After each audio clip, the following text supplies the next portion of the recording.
Escape to the metaverse. Better act like you know. Yeah. You are now tuned into the Matthew and Rizzo show. Yeah. Escape to the metaverse.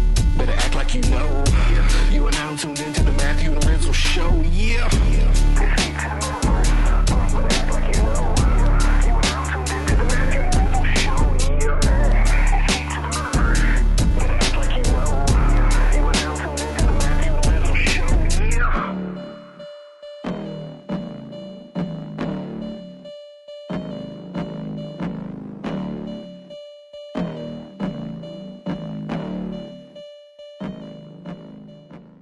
Hey everyone, before we begin this week's episode of the Matthew and Rizzle Show, just want to give a quick shout out to our sponsor, Proof of Beauty. Proof of Beauty is an experimental digital experience studio. The blockchain is their canvas and the tokens are their brush. You can learn more about Proof of Beauty by checking out pob.studio. You can follow them on Twitter as well at PRRF Beauty. That's PRRF Beauty on Twitter and pob.studio on their homepage to learn more about their projects like Hash, London, and Publico. Thank you and enjoy the show. Okay, Nate, welcome to the Matthew and Rizzle Show. Thanks for having me on, guys. Excited to be here and, talk some shit about the projects and about the, the future of Secret Project Team. You're talking shit. Really excited for that. Hopefully a bunch of spicy takes. Always enjoyed that. Following you on Twitter is an absolute pleasure for many reasons, but shitposting is definitely far up on the list for me. But for like the 2 or 3 people that are listening to this that may not know who Nate Alex is, I'm just curious if you could kind of tell us a little bit about yourself. Take us as far back in your life journey as possible, or when you found the crypto and NFT rabbit holes, and take us to the present. Sweet. So I won't take you all the way back to like the story of birth, but if we start at maybe the beginning of my crypto journey, I think that seems like a good place to start. I would imagine, not everybody listening in would be newer, but they're considering, the scale of the space and how much it's grown in the last year. A lot of people are probably where I was, 3 or 4 years ago in the NFT space. And so for me, I joined crypto, I guess it was around the fall of 2021 and dabbled around with like stupid shit coins and didn't have any clue what I was doing. And then in December 2021, CryptoKitties was like, sorry, not 2020, December I'm like 2017. doing the math here. I'm like, wait a minute. Whoa, shit. 2017. 2017. Whoa, shit. Yeah, so that was like the start of like the CryptoKitties like mega hype where there were cats selling for like $100,000 or $200,000. And this like really got me interested because, this is more than I was making in a year as an engineer. And I was like, holy shit, like I need to figure out like what the hell is going on here. And, they had the same sort of like FUD articles. It was just a much smaller scale, what people would talk about money laundering or other dumb bullshit. But I just dove in and I just had to figure out like, I need to make some money doing this. And, I spent a few months just kind of dabbling on the outside and flipping some cats here and there for like $5 profit or $2 or whatever. And, it wasn't really until I joined Discord in about the middle of 2018 that, and I started talking to people who were like really involved in the space and like learning a shitload from them and like meeting all these really smart people that it like made me just like become obsessed with the space. And that was really, I guess I like to say that I'm a 2017 like OG, but I mean, when I really, really dove in, it probably was more mid 2018, even though I'd been dabbling and trading without really knowing what the hell I was doing for a while. And 2018 for anybody that wasn't there or don't already know, it's like this brutal year where the Ether price went from like 1,400 down to $80. So even if you were a good NFT trader, and I wasn't good, but I was okay. I was making Ether and just losing money perpetually. So it was a tough year, but it helped me really kind of learn what I thought was valuable and what would be valuable in the future. 2018, 2019, 2020 were all pretty tough, boring years from a volume and from a making any money perspective. But from a learning perspective, it gave me a pretty big head start on, people even that had joined, let's say before the real inrush came. Like I think people who joined early, let's say 2021, like maybe with Top Shot or whatever, they kind of got lucky in the sense that their timing was just epic. Like they got in and like everything exploded in value and they made probably a lot of money without ever really suffering. But I think that was just part of my personal journey, and who knows if that will happen again if 2022 becomes a 2018, which I don't think it will, but you never know. My journey was pretty much, I got into the space because I was interested by the money, which I suspect has brought a lot of people to the space. Just kind of fell in love with the type of people that were interested in the space. And that made me want to, become a builder and contribute to the whole ecosystem. And I've been, in the space pretty much every day for, 4 years or whatever. And, I don't have any intention to go anywhere else. There's nothing else that really interests me in the same way, Yeah. When did you start building? Like Chain Faces was the first like big quote unquote or like name brand project that you put out there, right? When was that actually released? I still have some OG Chain Faces, but yeah, they're I sometimes I hate that I like reimagined that universe and used it for the arena, because really with like Chain Faces Arena, the concept there was the arena more so than like the aesthetic design. But the original Chain Faces, I started writing smart contracts, I believe in 2019. And it was pretty, my skills were pretty bare there, but I had written or created a project, did the front end for it. And I got like pretty much to the end of it. And this was December or maybe November 2019. And I just couldn't finish the last little piece. I couldn't get the API to serve the data to OpenSea. I just didn't know what the hell I was doing. So I gave up on that project and pretty much was like, fuck it, I'm done trying to like build projects. And then Oxo, a guy that I've been friends with through like CryptoKitties community for a while, he dropped the math NFT, which was just like numbers on a token. And after that, I was like, oh, I'm going to reimagine what I was doing. I'll do something a little more simple. It would be cool if there were like generative text faces on chain. That actually would be pretty neat. So I built the original Chain Faces, which is a pretty simple contract. And a lot of it was inspired by like what Oxo had done with the math contract. And, from there, that sort of got me established amongst the 200 people that were in the space. At least most of the people in the space at that point kind of knew who I was. And, it was a very small, like local high school type feel or whatever, where everybody knew each other. But that sort of, that was 2020.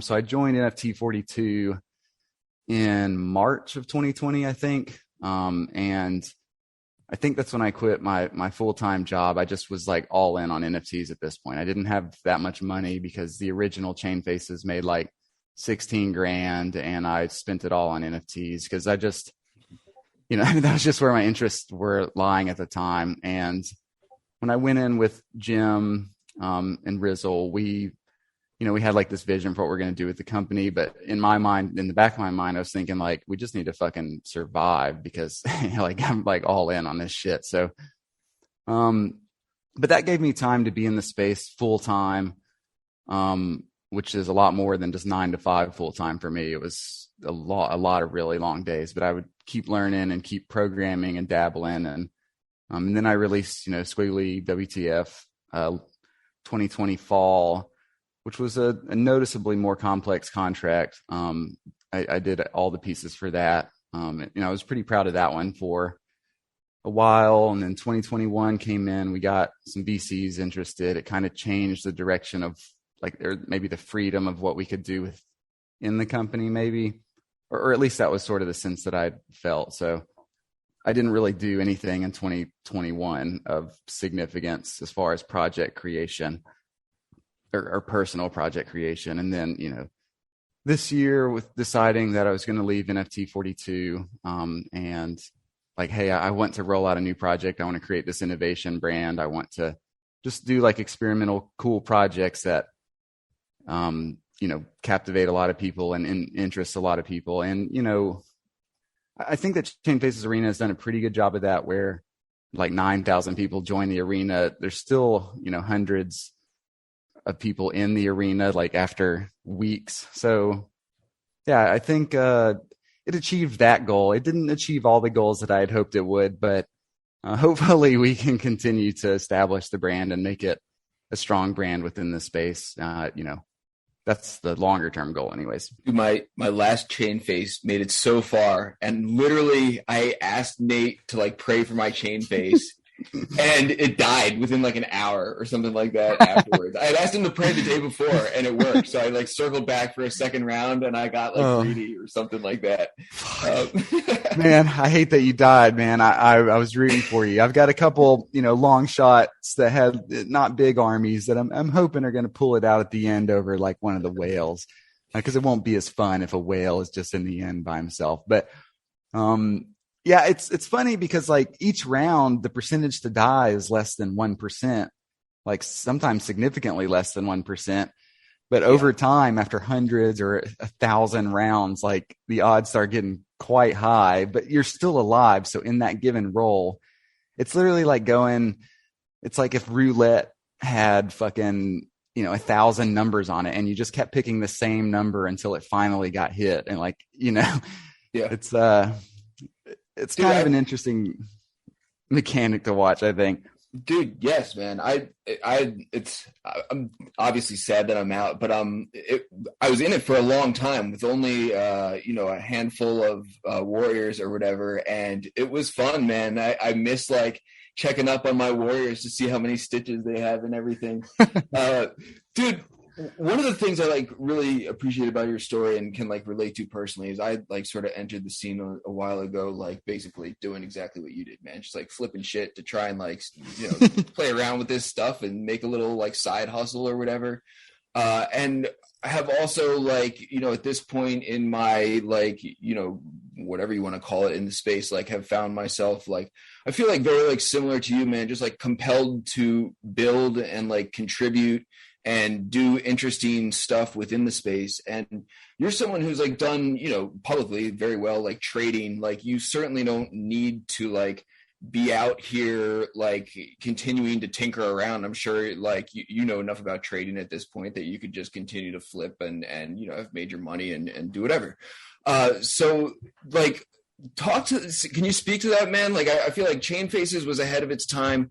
Chain Faces Arena, like, is still like playing out and everything, but it's something different, man. Like it's bringing something different to the table.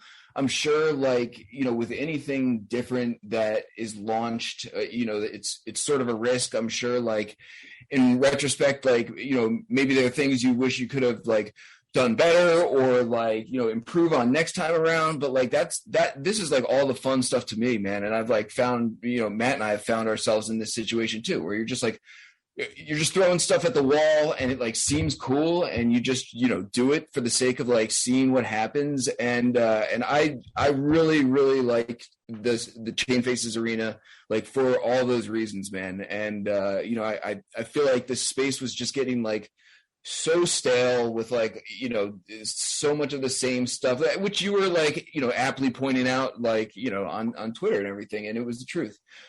So speak to that, man. Like why are you still out here tinkering around?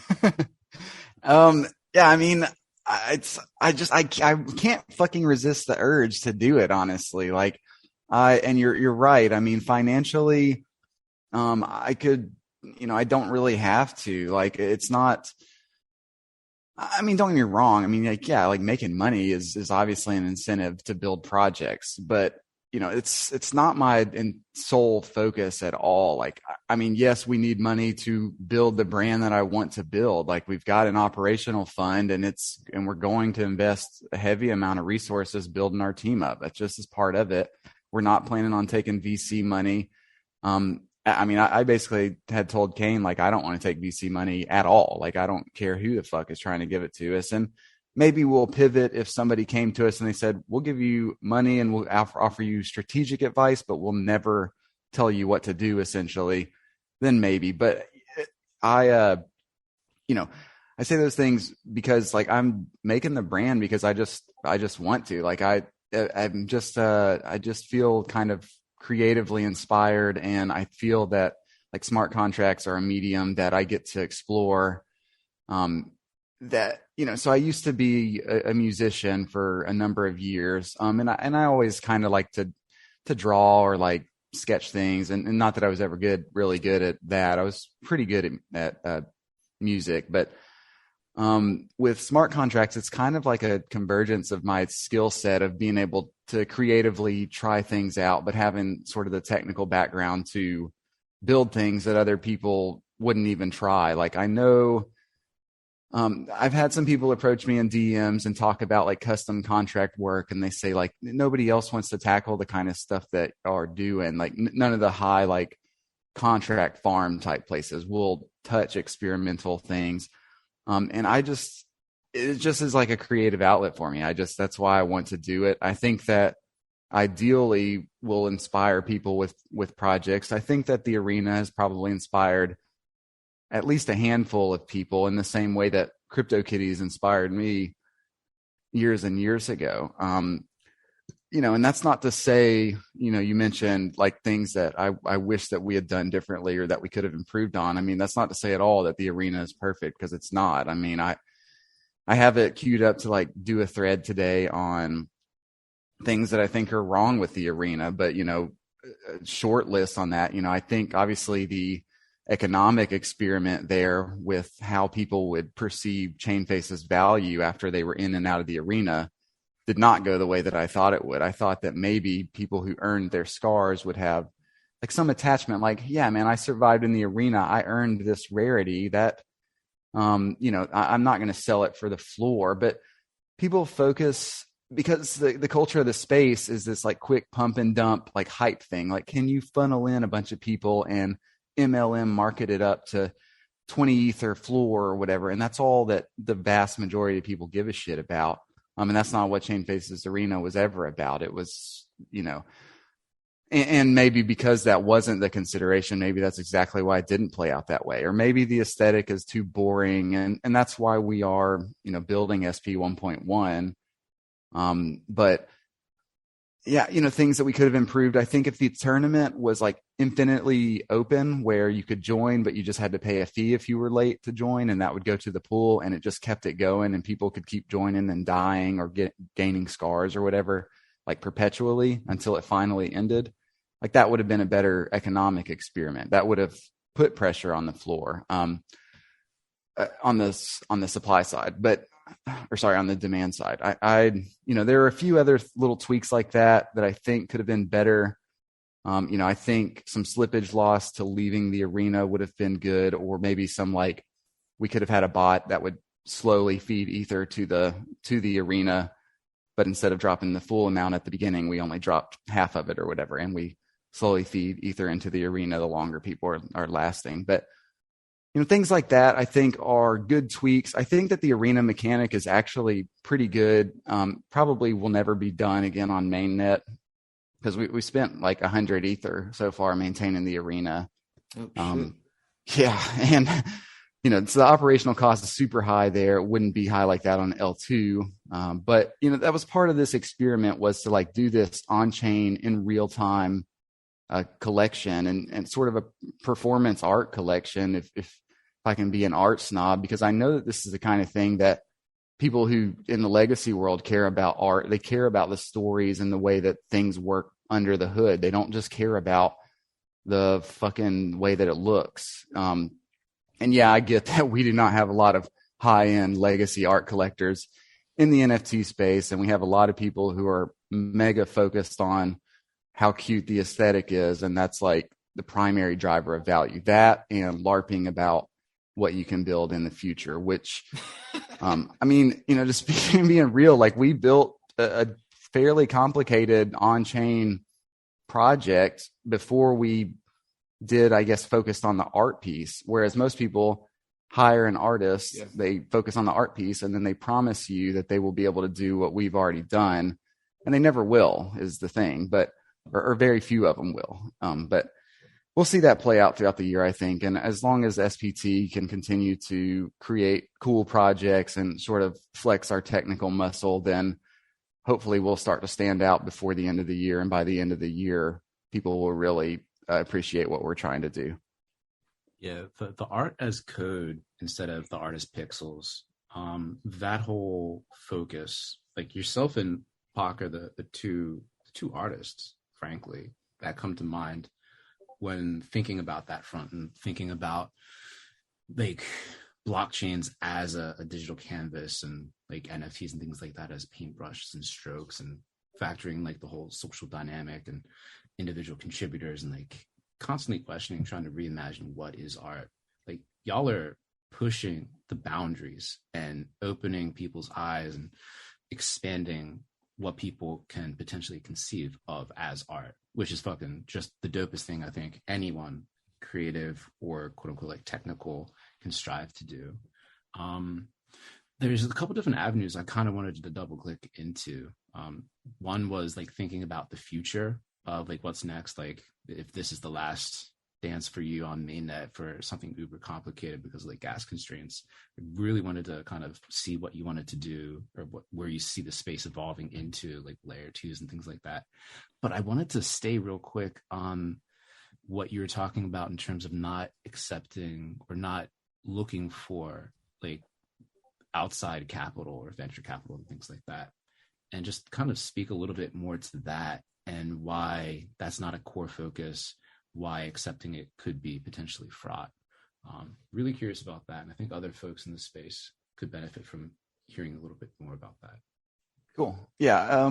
So, I think there are some things that VCs can do well, or maybe more like advisor type roles. But for like us, like money is fairly cheap, I guess. If you can produce at the level that we can, and don't get me wrong, after Chainface's Arena, the floor has been a focus of a big like major FUD piece. That's the main like hate that I'll get on Twitter. Like if I say anything sharp about anything else or spicy about anything else, somebody says, "Oh well, so better than the Arena, which is less than the mint cost."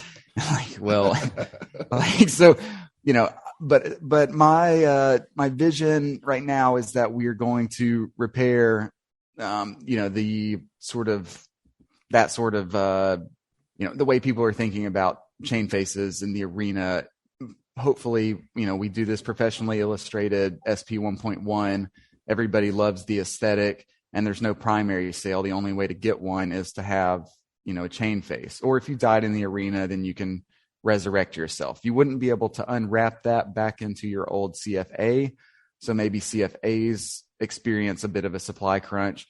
But in general, it's going to be more like a typical PFP project. We'll do some marketing, we'll leak the art out, and then nobody will be able to buy it on primary. You can only get one if you buy one on secondary. So hopefully we can repair the way that people think about that brand by doing this project, by investing in SP 1.1, which is, getting an illustrator, getting a professional design front end team, like making sure that we release something that's extremely high quality, that's going to be a giveaway from our perspective. It will be free for everybody, outside of gas or whatever. But yeah, I guess I say that to say that that's why I think money is cheap. We repair this brand and then we roll into SP2.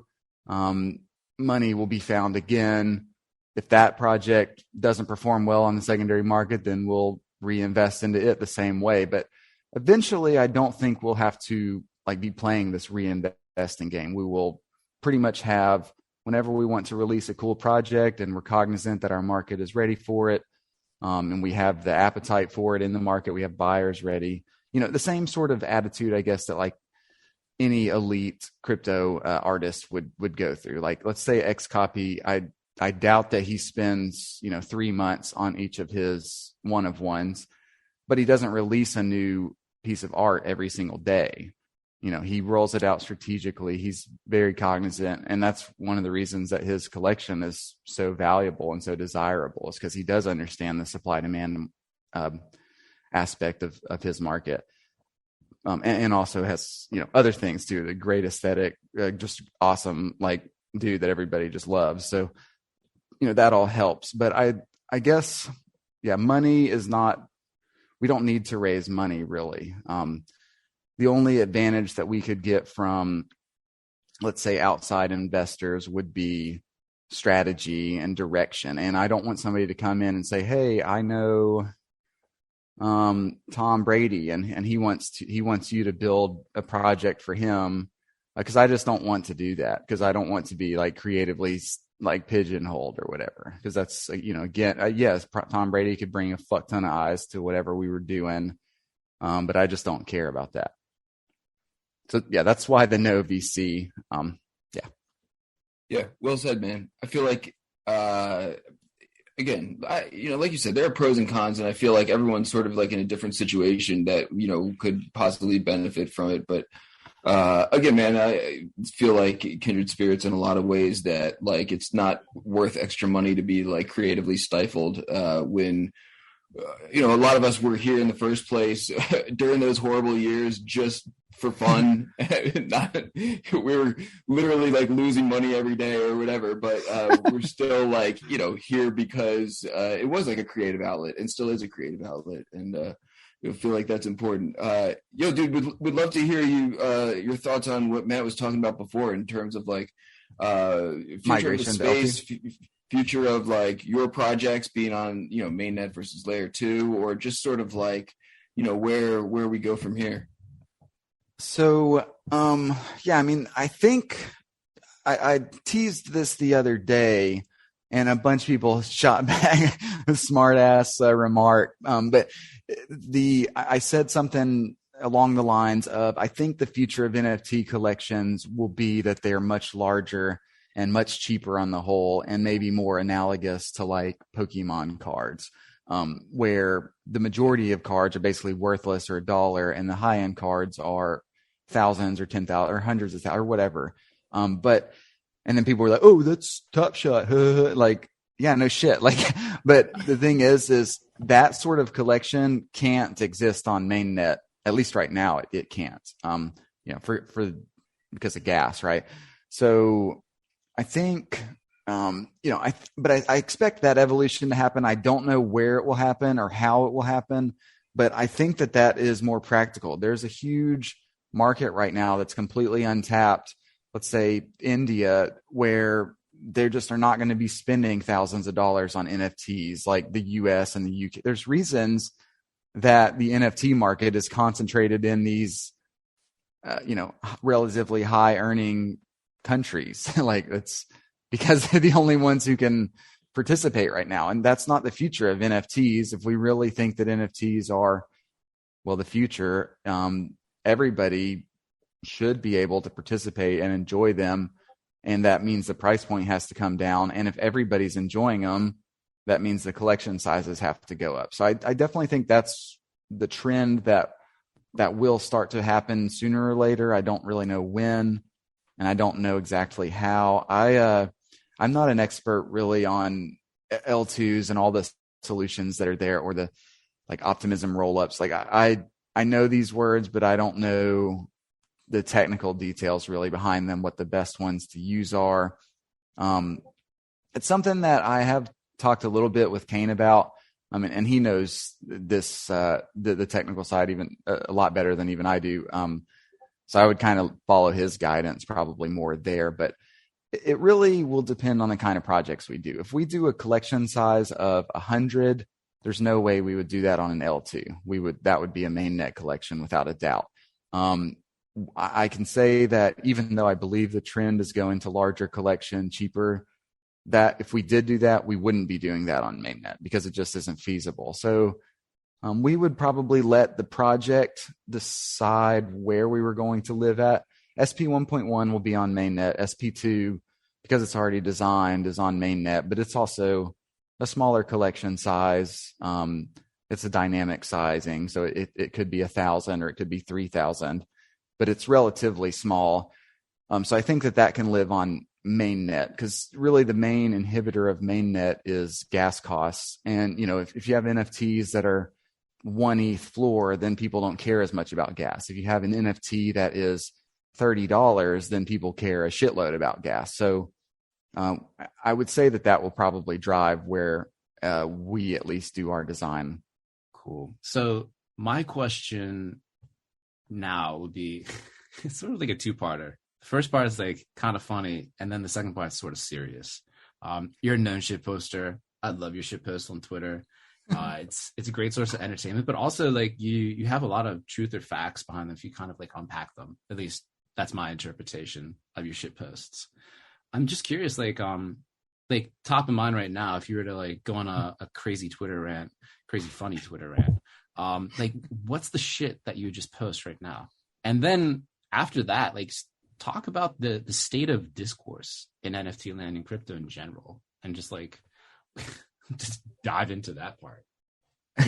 Yeah. So actually I kind of, believe it or not, I mean, sometimes I'll come up with a funny like idea or concept on Twitter and be like, I have tweeted too much today. So I'll start queuing them into like future tweets or whatever, like typing them out and then saving them as drafts.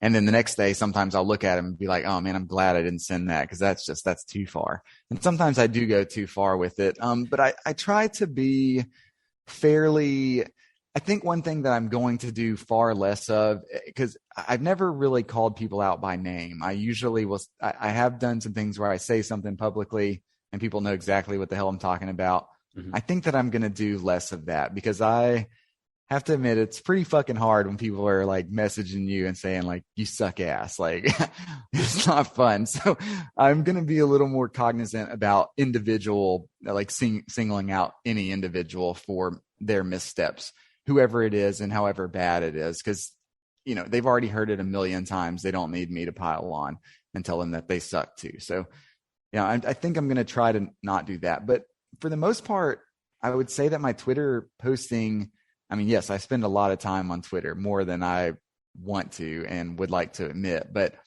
a lot of the ideas, like I'll just be, let's just say like the whole, when the like hot women of crypto started like doing the DAO thing and like doing pictures of themselves and it just was like silly. So I'm like, that just like, oh, this is an easy one to like, point out and kind of make fun of a little bit. Like, I don't think that's a decentralized autonomous organization, but, and I a lot of the ideas are kind of inspired, I guess, more in real time.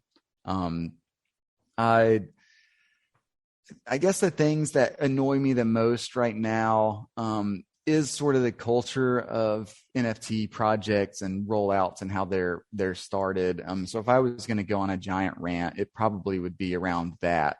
I think that a lot of with that, and then just the overall like education level in this space, like a lot of these people who are newer, there are people who are genuinely diving and trying to learn. And then there's people who like have a pretty good sense of how pump and dumping works around these projects.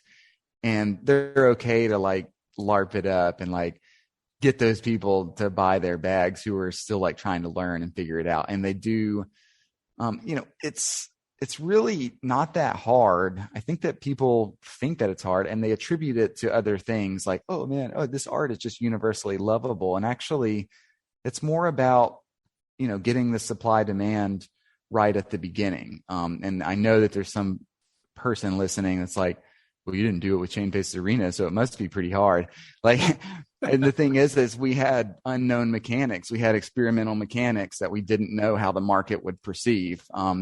But as in terms of like, if I did a 10K PFP, I have a pretty good sense of what sort of aesthetic would work. That's why I'm pretty good at buying NFTs and selling them for a profit, because I can read the market pretty well. So let's just say I hired the perfect illustrator that I figured people, the trend would be in or whatever. I funnel in way too many people in the Discord and I let only a small percentage of them get the NFT. And then I just talk about building Metaverse stuff or whatever. Like, and get people to FOMO in perpetually throughout the year or whatever. Like, it's not that hard to create a project that is up considerably from the beginning. And there are a lot of teams that run that playbook, and, you know, they don't care because they get their huge primary sales off what's, you know, I mean, yeah, it is hard to coordinate a team and build something at all and to execute it all, but it isn't that hard to not do something new. So I feel like that's, they run that playbook. They win over these people who don't really understand what's going on behind the scenes or what it'll look like in the future. And, you know, I don't know. It's kind of annoying to me. I hate that a lot of people think that NFTs are just this like cute picture on a token, and that's worth thousands of dollars. And people think, oh, Bored Apes are popular because people love apes so much. Like, so if this is flipped apes, that's going to be popular because people just like the way apes look. And that's not it really at all. Like, for them, you're buying their brand and their operational team. You're buying what they will be able to do in the future. But they've shown some ability to be able to do that and execute. So that's why they have such a strong brand. And some shit team that's anonymous that is copying somebody else's aesthetic, that's promising you the same things, is just not really going to be able to do it, in my opinion. Dude, well said. Again, I mean, that echoes a lot of, I think, a lot of sentiments from like a lot of people who have been here for a while. It's like sort of hard to see, you know, people just sort of like hop in and just try and, you know, scrape off the top by like copycat projects and everything. And I don't know, man, I sort of like appreciated the trolling aspect of like the flipped everything. I just from the sake of like it ruffling so many feathers and like aggravating so many people and everything. But it, you know, again, man, this is why, like, one of the reasons we wanted to talk to you in the first place is it's just so nice to see, like, you know, people out here doing something different, like using the smart contract as art. You know, just sort of like looking at, you know, projects from a different angle and everything. What's like the latest like alpha you've released about like, you know, what's coming up and everything? Is that what you gave to us earlier, or is there anything like, you know, on the horizon shortly? You're talking about in like with secret project teams? Yeah. Or I guess with anything else, if you got something else cooking up. Is secret project like 100% your main focus right now? Yeah, it's really my only professional focus right now. So I mean, I left leaving NFT 42, a big part of that was so I just only had to focus on this one thing. And yeah, I mean, so I think that every project that I do, there won't be any more like Nate Alex projects anymore. They'll all be secret project team projects. And yeah, I mean, my design or my ideas will probably, I won't say dominate those, because as the team grows, we you know, I'm not going to be like, no, we're not going to do that. It's just the Nate show or whatever. But yeah, I mean, that's sort of the evolution of where I want to go. And honestly, it's what I wanted to do whenever I launched Squiggly. I wanted it to sort of become this, but as this year has came and I've started to realize, like, I can't do everything by myself. I can't market and shit post, because that shit, it actually takes a lot of fucking time to be on Twitter and Discord all fucking day. It doesn't give you a lot of time to develop. So, you know, bringing on Kane has been fucking awesome, because like he's ultra fucking smart and I can share these ideas with him and he knows them at the technical level. If I share some shitty code with him, he knows, oh, well, this is what that was supposed to do. And like, so that's been a tremendous, and he's actually a really good, like, creative resource as well. Like whenever we're talking about ideas, like, well, what about, oh yeah, that's a great idea. I think that if we had not launched the Discord for Chain Faces Arena when we did, and that sort of set the tone of like, we need to officially launch and nail this thing down within a couple weeks. I mean, we had already basically built it by the time we launched it, but if we had given ourselves just say another month of like creative, like brainstorming, we probably would have nailed some of the things, you know, the Infinity tournament or the slippage loss. Like, I think that, you know, I feel that our ideas are good. And I feel that our technical skills are high and our ability to execute is pretty high. Yeah, you'd asked about like alpha. So yeah, I mean, really the main focus right now, I expect that we'll build SP2 in the background while SP 1.1 is being illustrated, because from a technical standpoint, SP 1.1, I mean, there is actually some technical shit going on under the hood, the way that we're going to reinterpret all the traits and reimagine them on chain. And there's going to be, it's going to be technically an impressive project as well. But, you know, we've already started writing contracts for that. I think the technical side will definitely outpace the artistic side on that one. So while our artist is finishing that one up, we'll finish up SP2. And then, you know, assuming SP1 repairs the brand image, then we'll roll out SP2, or sorry, 1.1 repairs the brand image. Then we'll roll out 2, which will also be controversial. And I know people will shit talk it. And then some people will get it and be like, oh shit, like, yeah, this is way different again. Like, holy shit. Like, and then I don't know what impact that will have on that market, but we'll be committed, and we will have shown that we are committed to keeping the brand's perception high. So, you know, if whatever happens with that one, then we'll reinvest resources into that to make it a strong brand if it's not on its own right from the jump. I talked with Scott Lewis, who's the founder of Hype and a few like DeFi protocols and stuff. And I guess I won't leak exactly about what, but we're going to do sort of a tie-in with them on SP2. And we've got some ideas on how we will be more cognizant of the market from day one there and try to bring something that has like public value versus just the technical level that only a few nerds really get and appreciate. That's awesome. And there's a couple things I love about this space. You touched on like just how close and how easy it is to access capital is when you're working in crypto. It's a huge benefit. New idea, almost instantly funded if it vibes, if it hits the right vibes with folks. But then the other thing, like as you're building a new project or a team or anything like this, you have such quick and immediate access to such a talented pool of potential contributors and things like that.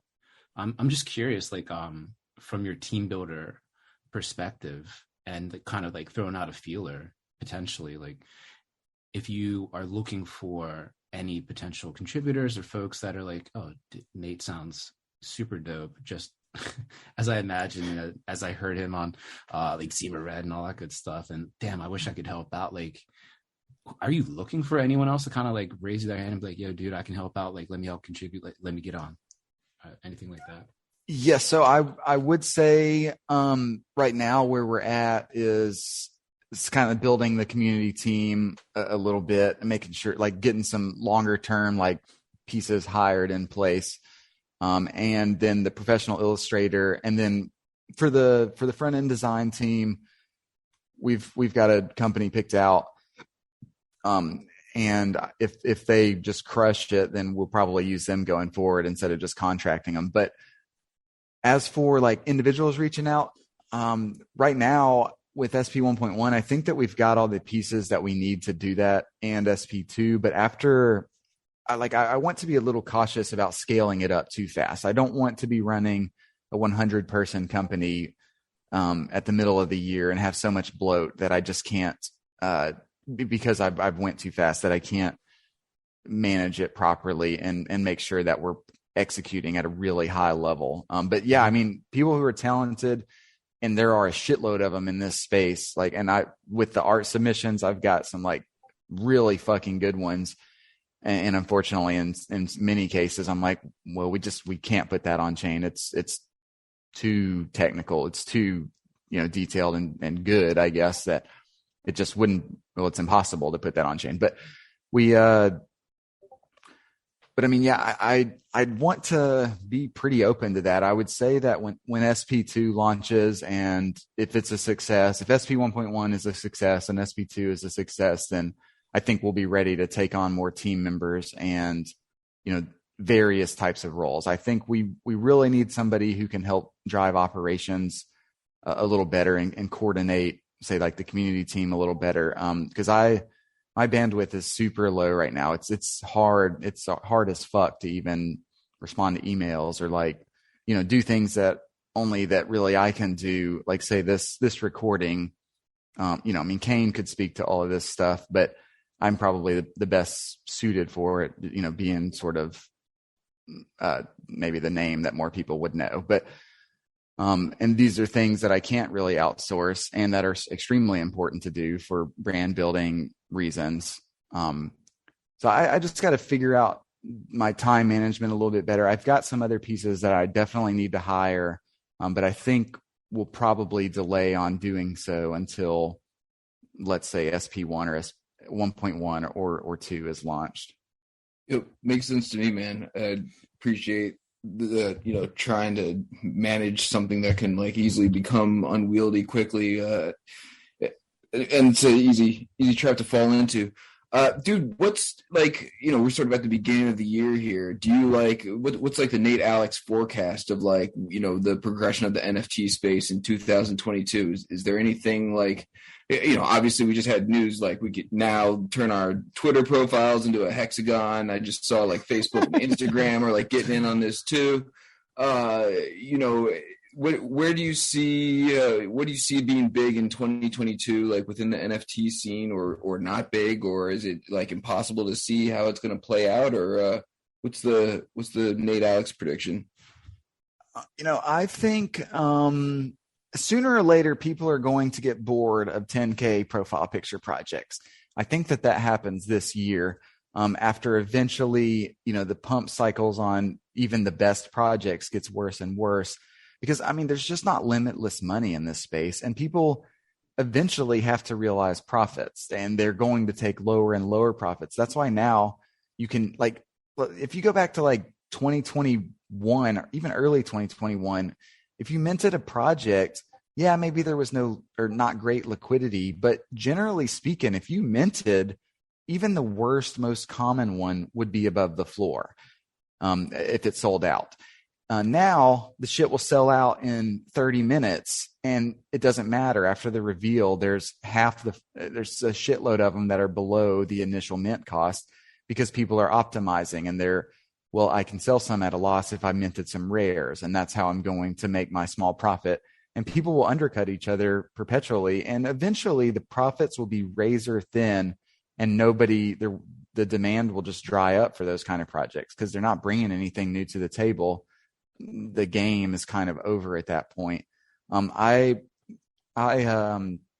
like what we're trying to do, being like a creative brand and appeal to a different audience and trying to, not really play that game. I expect that there already are. I don't want to say that we have led this charge by any means, because there are a number of other creators who are,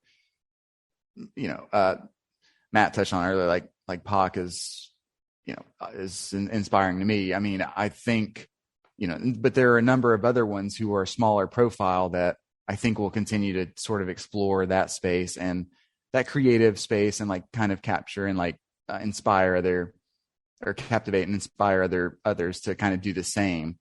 So hopefully the 10K PFP trend fizzles out and creativity and innovation start reigning supreme at some time this year. I know that everybody, like the thing that everybody wants to go to this year is, games, man, games. That's the big thing. That's the next big, that's just is too easy of an answer. And it's too broad, actually. I don't know that we're going to see any good crypto games this year. Maybe like the thing is that we've had good crypto games or not maybe good, but decent crypto games in the past already, and they never gained wide audiences because people in this space don't want to play games for the most part. If we're being real, most of the people in this space want to make money. And if you're playing a game all day and you're making 50 cents a day, that just is not a good use of your time if your goal is to make money. So I think mini games or experiments are kind of, or maybe that's just me being, drinking my own Kool-Aid and like being an idealist and hoping that that's what happens. But I hope that is what happens. And I think that it makes sense to me that it will happen because, again, I think PFP flipping pumping and dumping them and people marketing them and just funneling noobs in and just crushing them over and over again. It just is not sustainable. Yeah, 100%. I always try to I feel the same way, nearly identically with you. I've been tired of the PFP projects. Of course, those sorts of feelings and insights, I always have to throw a little bit of salt on my own opinions and remember that there's so many more people out there that are just coming in here who may vibe with that for a longer period than I would ever imagine or expect. But at the same time, the game, broad generalization of where we're going, totally agree. It's super broad. And honestly, the best game is life itself, and being able to participate and just do fun, unique, creative things. That's pretty amazing. And if you think like that, then it's almost wow, we can make life even better, start impacting real world things as opposed to creating another diversion or escape from reality. It almost crypto and NFTs and stuff almost brings us closer to us, humanity, reality, what we can do and impact and change. So it'd be interesting to see how that unfolds heading forward. But we like to do towards the end of the show a little bit of an intrusive wallet shakedown. I know you're pretty public about, especially your older purchases and what you have in your wallet. It's easy to see.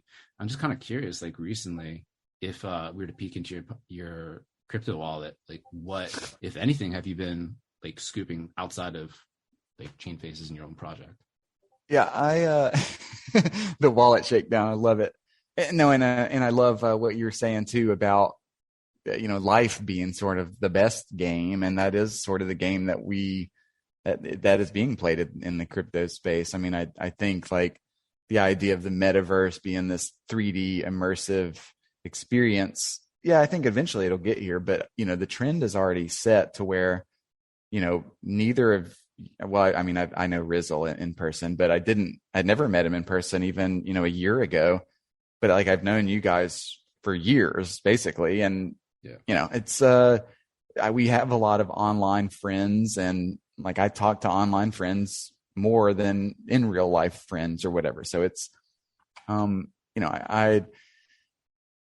trend is already set, and it's going to continue to happen. The wallet shakedown. So I have some private wallets that people don't know about for minting shittier projects maybe, but the only things publicly that I bought some Cool Mans. I was on a late night DGen spaces, and they started talking about Cool Mans, and I'd been drinking a little, so I just started looking through them. I'm I like the name, Cool Mans. This is pretty fun, and it just reminded me of Doodles a little bit, and the characters were simple and kind of cute.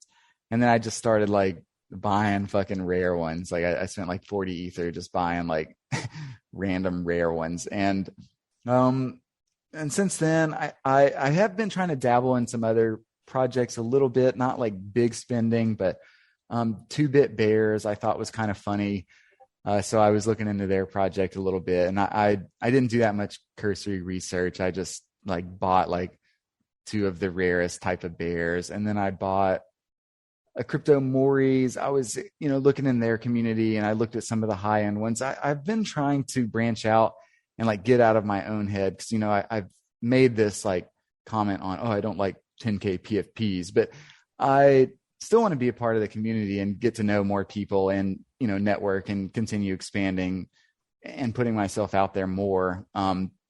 So yeah, I've dabbled lightly in a couple of these other projects as well. And 2-Bit Bears actually appealed to me because it was quite unique.